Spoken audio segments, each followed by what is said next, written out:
Well, hello there, everyone, and welcome to the Doing What Matters podcast. I am so excited about our guest here today. Stephanie Gutierrez is with us and joining us. And Stephanie and I are brand new friends that have met through a coaching organization that we've both been involved in. You've heard me talk about it before here on the podcast. Professional Christian Coaching Institute is where we met. But we've done some other conversation as both of us are podcasters. And so, Stephanie, welcome to the podcast. I'm excited about our conversation today. Yes, thanks so much for having me, Teresa. I'm excited too. Oh, this is going to be fun. We were just talking about on a podcast episode, like how long you go and all those things. And we're like, we can do this. We can do this because we have lots to talk about. But before we jump in, I'd love to just have you share in your own words just a little bit about you and kind of where you're at right now in this journey of life. So update us and catch us up. Sure. So, yes, I am Stephanie. And yeah, in an interesting season of life right now, aren't we all, though? I mean, we all could probably say that. But I lived overseas in Lima, Peru for 10 years with my family, with my husband and two daughters, and I think it's been 2.5 years now. We relocated back to Minnesota very unexpectedly, unplanned. We say we accidentally moved back. So literally, I mean, God tricked us into getting us back, and it was the most graceful way he could have done it. So I'm grateful. I wasn't initially, but I am now. But missions is a huge part of God, who we are, what we do, ministry. So I wear a couple different hats in life. I'm a missionary, still serving from our base now here in Minnesota, working with churches and pastors in Latin America. Part of what we do through that is my husband and I have a nonprofit called Foot Rock. So we host retreats for Spanish-speaking and Latin American pastors, and couldn't love it more. And we worked with a local church in Lima when we were there as executive pastors for a lot of years. Still very connected with them. I also am a life coach. As you said, Teresa, PCCI is where I got my training. And so I've been coaching now for a couple of years. My specialties within that really I have a lot to do with relationships, I would say, personal development, helping people walk out their calling. And probably a good half of my clients are missionaries, are pastors, people in ministry. Mhm. And then my husband and I are marriage speakers. We've done that really we've been married 23 years, and we have been involved in it since year one. So that's just a few of the hats that I wear and things that I do. I love my varied and really fascinating life. It's fun. Oh, so I'm going to pick up on that as you say the word fascinating life, because as we've switched over just in the past few weeks to switching this podcast to be about conversations with people who are really doing what matters, that transformational living in your sweet spot, it all belongs type of thing. You talked before we got on the podcast about 3 boxes in your fascinating life that you love. And so what I'd love to do in this conversation is briefly kind of discuss all 3 of those boxes and kind of what has been transformational and what journey have you been on in each of those spaces. So let's start off with the missions work and just kind of talk a little bit about because we have a lot of people that listen to the podcast that either are involved in mission work or support it in some way, shape, or form. So talk about your journey, even, if transformation to when you first started to where you feel like even in the move that God has had you on, what has happened there and what has been that work? Sure. So, you talk sometimes to people who knew they were going to be a missionary from a young age. Like, oh, I felt God call me when I was 5 years old. So I had the opposite story. I was like, well, one thing I know in life I am not called to do is to be a missionary, because I remember as a very little girl who was an avid reader crawling into my parents' waterbed one day and looking at their books. I loved to look at their books. And I saw one called Fox's Book of Martyrs. I did not know what that was. I was probably, I don't know, 7 years old, maybe 8. And I pulled it down and began to read horrifying stories of people martyred for their faith. And it scarred me. I had nightmares about it for years. I had 3 fears uh, when I was growing up. I had 3 fears. One was of being lost in outer space, because that might happen, right? dr- drowning, a little more realistic, I guess, and that God would call me to be a missionary. Oh my So this goodness. Yeah, this is my backstory. And then I marry a man. We met, so his parents are missionaries from the church that we grew up in. So I grew up every single morning praying for the missionary family in Peru. And I laughed. Little did I know that I was praying for my husband every morning Oh, of my wow. life. Isn't God amazing? Yeah. Yes, because I married him and we married after my freshman year of college. And he had moved to Peru with his family to be missionaries when he was 9 years old. His parents are Peruvian, but had moved to the US, lived the American dream, and God called them back at a really intense time. So I admire them so much. So my husband lived there from 9 to 19, came back and went, well, I've now done that missionary life, done. He always says, check the box, got the t-shirt, I'm not going back. So we married with a very clear intent that missions was 100% not a part of what we did, and we were not interested at all. Very interested in cross-cultural things, not in the idea of living on the mission field. I was voted in my class as being the person most likely to never live off the same street I grew up in. Oh my We got goodness. married and moved next door to my parents. I mean, I was the last person you would have ever thought to go overseas. And to make a long story very short, we had been pastors and been involved in marriage ministry and small groups and cross cultural diversity in churches for a lot of years. And we had sensed the Lord was seeking us to go in a different direction. We had recently church planted and we were praying. And Danny, my husband, heard you guys are supposed to go to Peru. He heard it clear as day in his heart on a trip when he was there. And he said, God, I can't do that. I could never take Stephanie there. This is our nightmare come true. I know you're calling me, but you're also not calling me to break up my marriage. Like, God, I can't be the one who drags my wife there. I've seen that happen. And plus, Stephanie won't be dragged. Let's be Yeah. real. And so he goes, that's so cool, God. Thank you for telling me that. I will listen, but you would have to tell Stephanie independently of me. And within that prayer, in a week's time, I suddenly turned to Danny one day and went, we're supposed to move to Peru, aren't we? Oh Because we'd my been seeking the goodness. Lord, sensing change was coming. Yeah, it was crazy. And it went off like a, you know, I don't know, loudly in our hearts.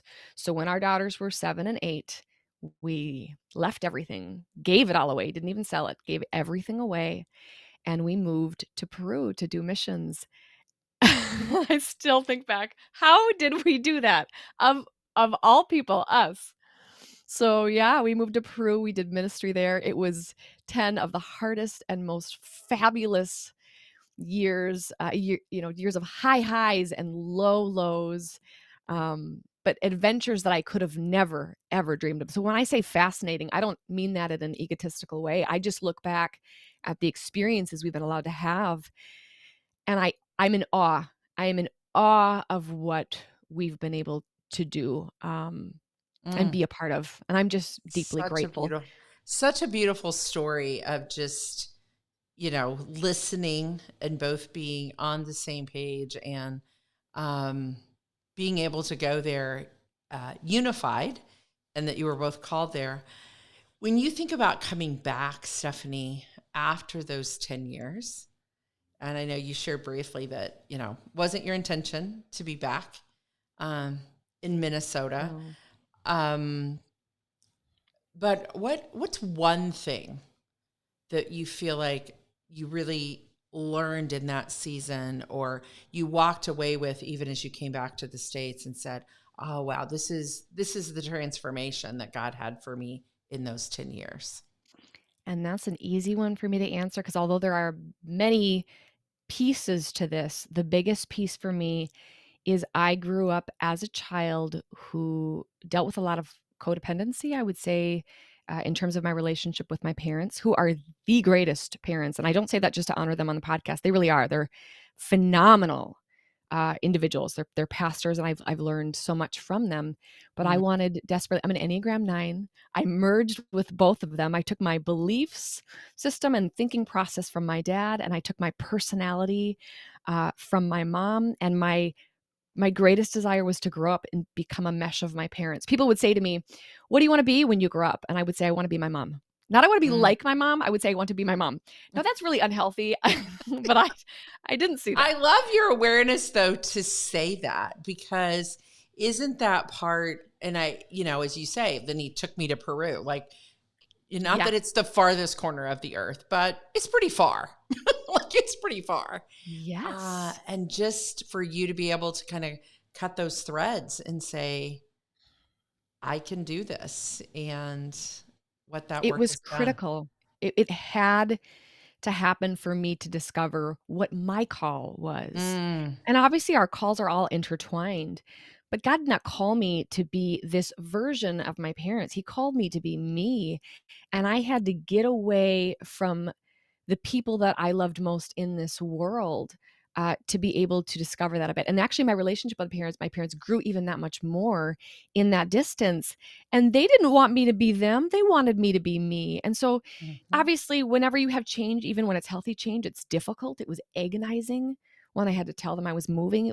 I had always been their little girl who just did whatever they Yeah. Live wanted, next door. and yes, and they liked it and I liked it. I didn't realize there wasn't anything good in it. And they're such great people that it wasn't obvious to anyone why that I was being like them. It wasn't unhealthy in the sense that they're great, so when I acted like them, I looked great.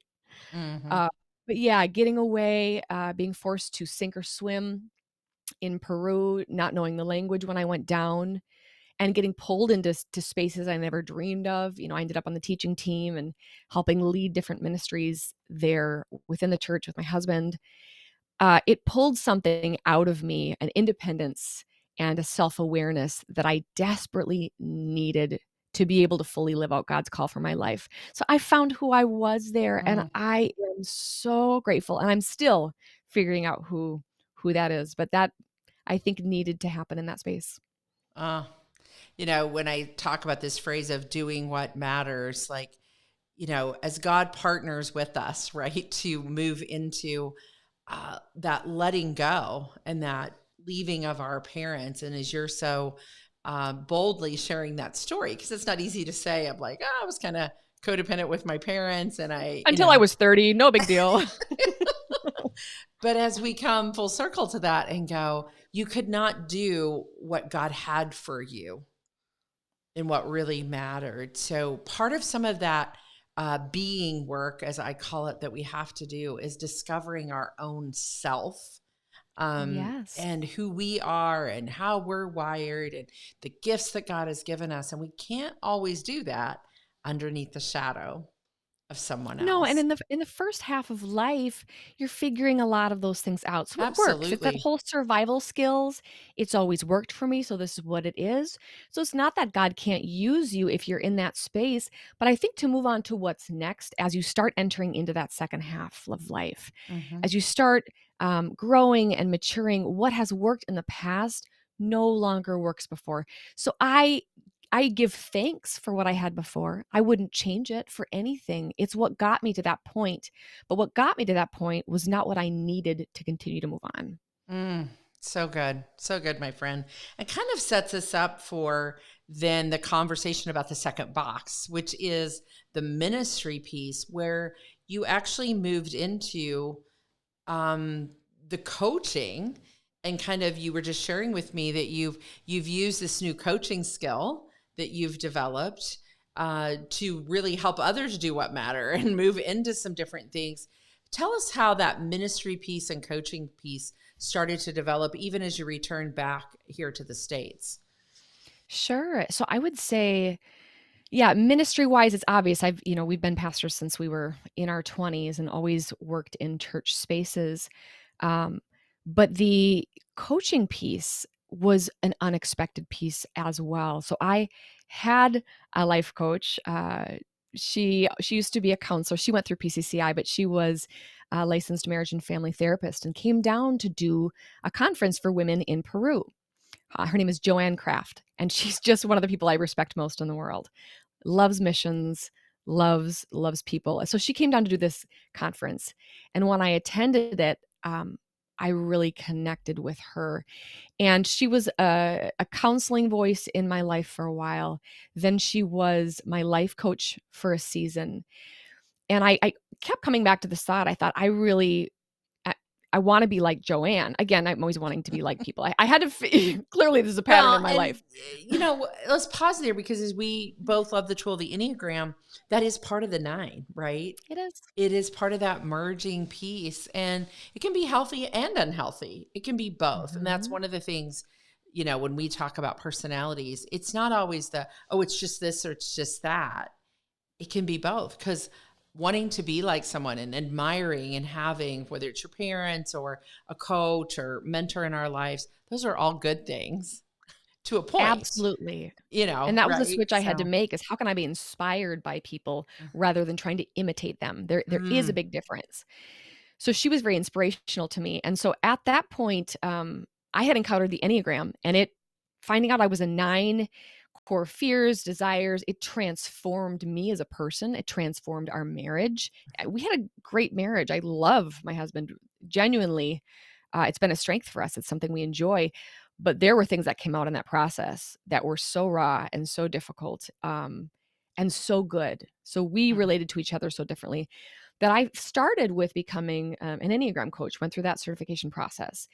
And I just became hungry. Like I love this tool, and I wanted to be able to use it with the people that I served. We had an internship there in Peru, worked with a lot of young people. I worked with a lot in our leadership institute, was a professor there. So I was constantly working with people. And I thought, what a great tool to be able to have to use. And then from there, in my life coaching sessions with Joanne, I thought, I think there's something more. I think I need to keep learning.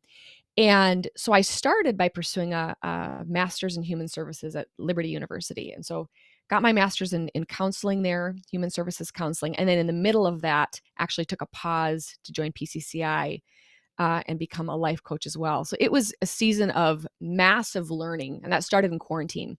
So it's been from 2020 to 2023, just mad learning. But it was never my intent to use that outside of the space that we were in. mm. But interestingly, in that process, I did end up starting a life coaching business. Felt like it was something I needed to do as part of the process. But the skills that I've developed and learned, my favorite place to use them is in the context of ministry. I mean, I just got done doing a conference, or retreat, I should say, for missionaries when I was down in Peru, and totally just weaving in things that I've learned and shared, and some of the workshops that we've done. I mean, it's just been fun. Mhm. So we'll use some next week as well. But yeah, using it in the context of ministry is my favorite. I have such a heart for pastors, for church staff, for missionaries. Yeah, I love that. And I didn't realize, because as I said at the beginning of the podcast, you and I have become new friends. And I didn't realize how much Yeah. our stories were similar in that, I come from the pastor space of 15 years as a pastor. And then I did the same thing. I'm like, okay, what is God calling me to next as I stepped away from that when our son was struggling with addiction? And I too enrolled at Liberty and thought, okay, I No think way. it's the counseling. No, I did. And I think it's the counseling thing. Like, I think this is where God is calling me.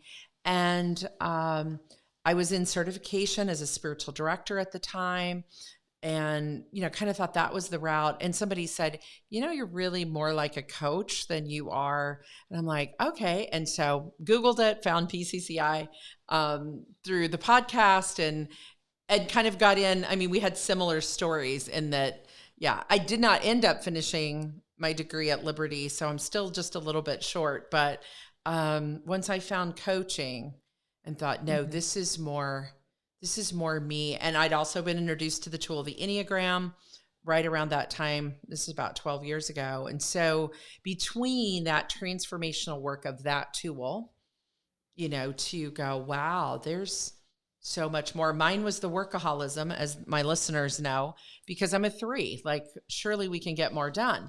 But I very much relate to the 9 and in the harmony triad of the 3-6-9, and my husband's a Mhm. 9. And so, yeah, just all of that deep work.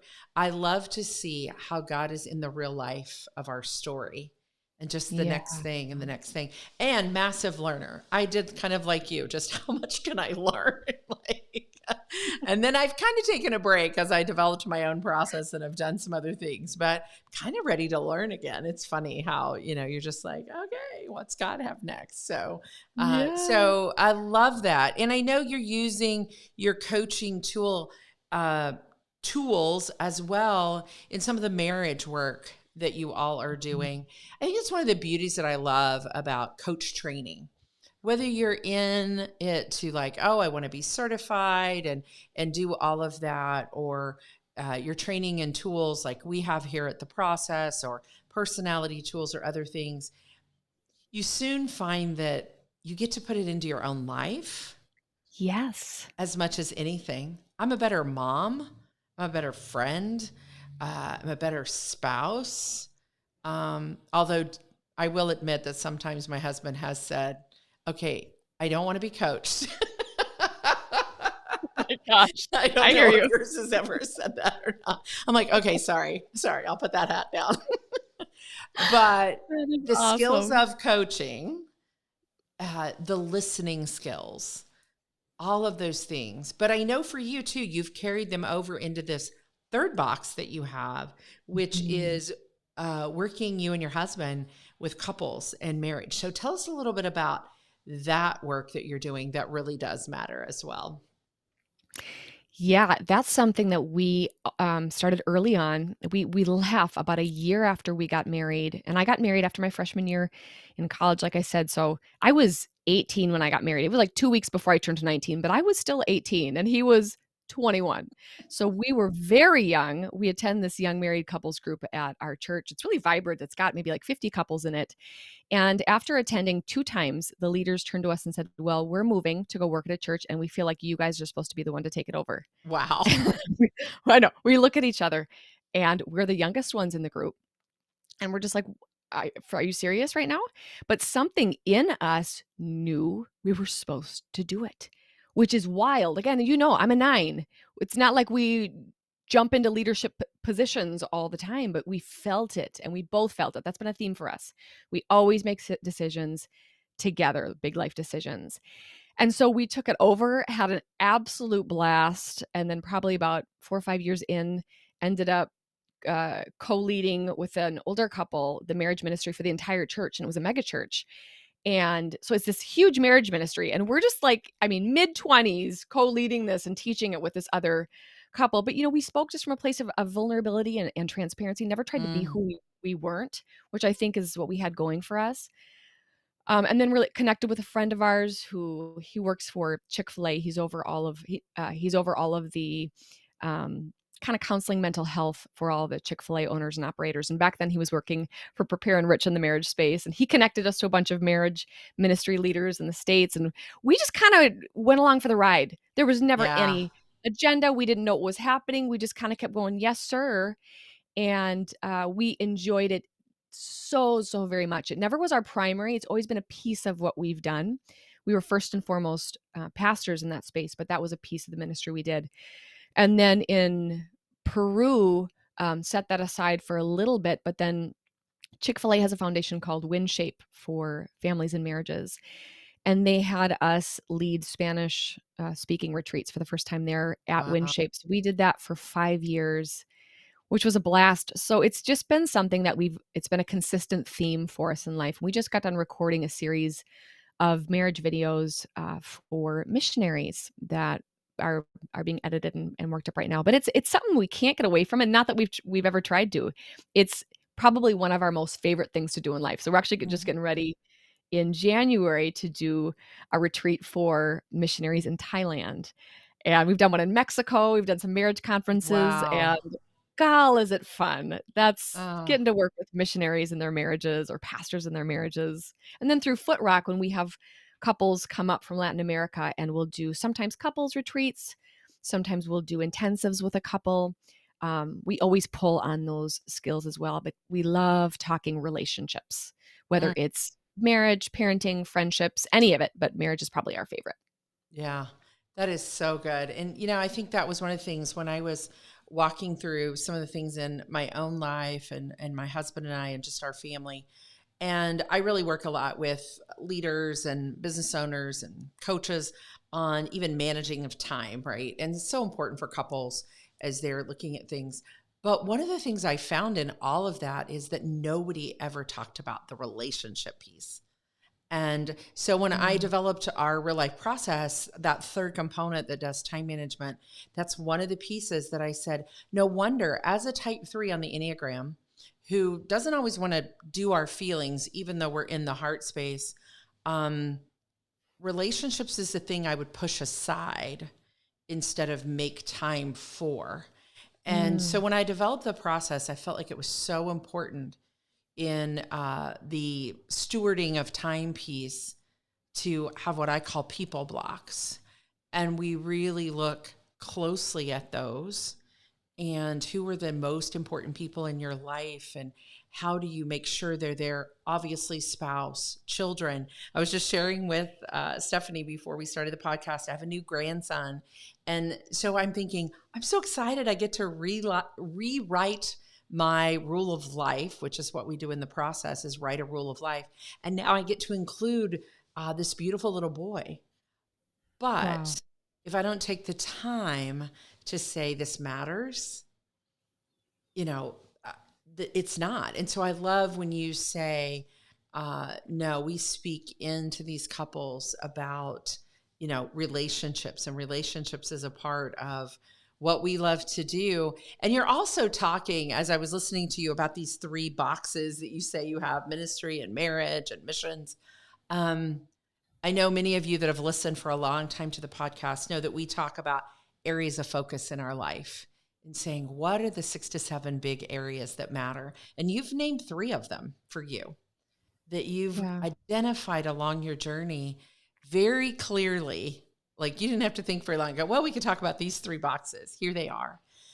I love that clarity, Stephanie, that you have of just like, and I know there's more. I know that you have two beautiful daughters, and your spiritual life and your self care and all of those focuses that you have in your life. But identifying these three and just being able to say, this is where I see God move.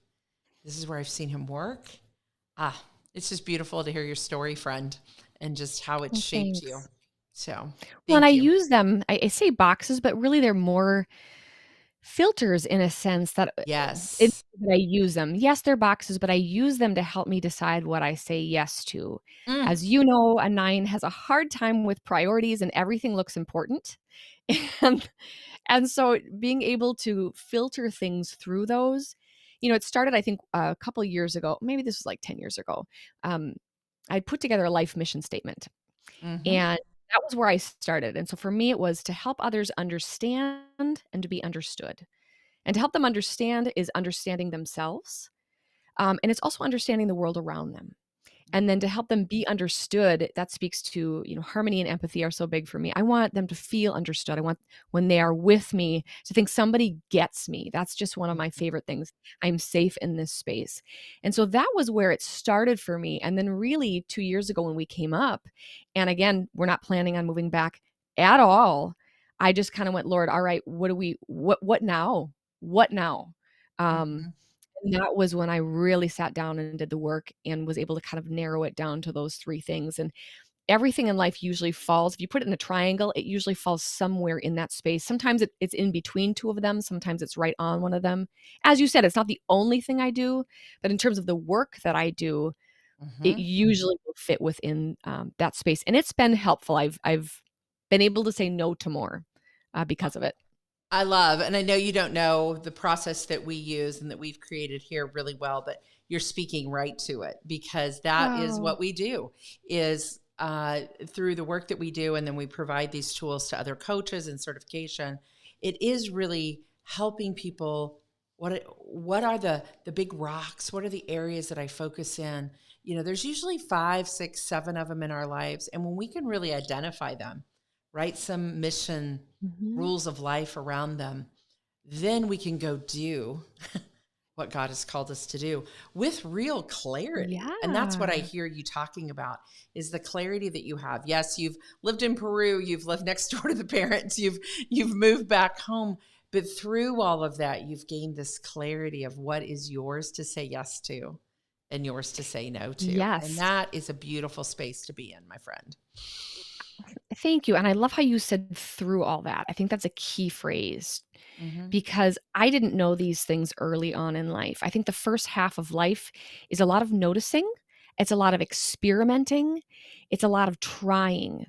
Um, because you can't people who are trying to get deep clarity on life when they're 20 years old, you don't have that yet because you haven't tested You're yourself in not those areas. supposed to. No, you gotta explore and you gotta try it out.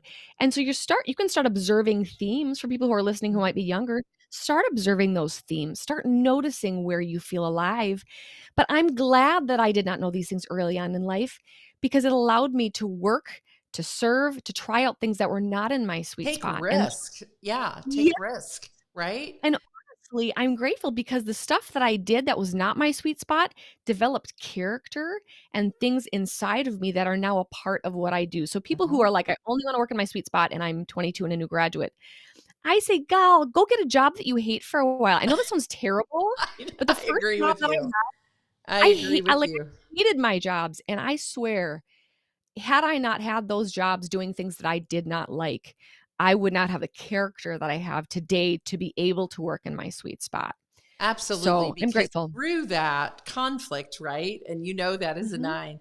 I know that as I touch the nine, through that conflict, sometime those angst, those things where we really almost I don't love this word as a three, failed. Oh my. Yeah. That is where God's doing the transformational work that leads us to the work that really is going to be kind of the wisdom work, the second half of life stuff that you get to do as you move through. And for some of us, our stories have some hard things in our 20s, some in their 30s, some in our 40s. I'm expecting them in my 60s. I mean, we're always being transformed and shaped, but there's so much Always. that goes on in those early years. I love what you mentioned too about themes. Another tool that we have here at the process is a new tool, Stephanie, called One Life Maps, where you map out your story and you really come and we'll have some of those links in the show notes as well as to things that you're doing. But when you talk about themes, when you really sit down and map out your story in highs and lows and where was God moving, and you start to see those themes, you're like, wow, it's just confirmation of how God is there all along the journey. Sometimes we're feeling it, sometimes we feel it way, but yet He was working, and there's themes that come through our story. So, such good stuff, friend. I have one more question for you as we Yes. wrap up here today. We could go so many directions. I'm having to stop myself because I want to go, let's explore that. Let's explore that. But I have one more question around this theme of living a life that feels eternally from rest. Inside of you, you feel that restful, peaceful place instead of that external rush. The practical part is we make decisions every day, every week of what you say yes and no to based on, does that align with this rest piece I want to live from? So just share with our audience that you would that's listening today, just in your practical, everyday, ordinary life, what's a decision that you've had to make that kept you in alignment to that place of rest and not rush? I think one of the biggest ones for me that occurs week after week, so it not even be just this week, but it's every week, is we have a daughter who has special needs. She's 20, she lives with us, and there's significant special needs. She's really kinda operates at about the function of a 6 or 7-year-old, and she is my little reminder to rest every day Mhm. and every week because I you know, I may be a 9, but when I'm in my sweet spot, which I find myself more and more these days, as you know, Teresa, I end up in this 3, and when a 9 finds energy, I call myself an energy chaser. It's so hard to get it because 'cause we're a low energy number, that when we find it, you get so excited, you just wanna run and run and run and run and run. Oh, that's And so good. I found myself in that space lately. I'm like, "Oh my gosh, I have energy. Let's go, go, go, go, go, do, do, do, do, do." And I can't do that as a mom of a Mhm. child with special needs, and really no one should. So she'll just come and knock on my door or peek in and look at me and go, "Mom, do you need some space right now?" And I Oh, know that's her little way of just saying like, "Do you have time for me? Can you be with me?" Um, And obviously I've had to teach her, boundaries, of course, and things too, and, I mean, she knows I'm recording right now, so now's not a good time to knock on mom's door, but I've had to learn to listen to the pauses that she invites me into. She has a grace to me. She helps me slow down, Mm. to be present, to play, to be silly, to have dance parties, to play games. So entering into rest, she is a beautiful way that God invites me into that, I think, on a regular basis. Oh, my friend, that is beautiful. And yeah, just that constant reminder of childlike faith. Uh, Yep. yeah, that is right there with you all the time. And I loved how you described how you can move into that three energy. For those of you who are low energy people and you connect with those numbers, Stephanie described that what happens then when you get sped up, and that God has given you this beautiful little reminder of your daughter that knocks on your door. Oh my gosh. I'm hoping that's what my grandson will be for me, because I, like you, all of us are Mhm. connected to high and low energies and all of that. But I think God just gives us the faith of the child, the beauty of the child to say, yeah, come have a dance party with me, and let's play games and have fun. So thank you for sharing Yeah. that from your everyday life. That's my life verse, is Romans 12:1 and 2, of taking your everyday ordinary life and placing it before God as an offering. Because yeah, I lived Mm. in the rush, not the rest. And so many of us can get caught there. So thank you so much, Stephanie, for sharing your story with us today, from the places and spaces that God has had you. And I just know our people are going to love connecting with you. But before we go, I want to ask, and then we'll put it in our show notes, where can they connect with you more? What's the best way to find Stephanie in the wild, wild world out there? Sure.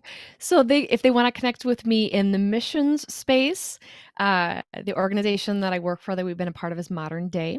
So our family is on the Modern Day website, and then I also host a podcast, for missionaries through Modern Day. So they can go to mdmpodcast.org, and they'll find links to all of our episodes there. I would ask if they know missionaries or people in the mission space to share it. Absolutely. We Please. talk into topics on faith, family, finances, and freedom. So we take subjects that everybody's interested in, and then we just tailor them for missionaries so they really feel like we're speaking their heart language. So that's a podcast space in our family missional space. Connecting with me in the coaching space, they can go to drawingfromthewellcoaching.com and find out more about the coaching space there. And I'm on Instagram. They can find me at Stephanie L. Gutierrez, and you probably will struggle with spelling that. So, Teresa, I'm sure we'll have that on there. We'll put all of those things in the show notes. So remember, you can always go there and find any of our guests that we have on the Doing What Matters podcast. You can go to the show notes and get all their links.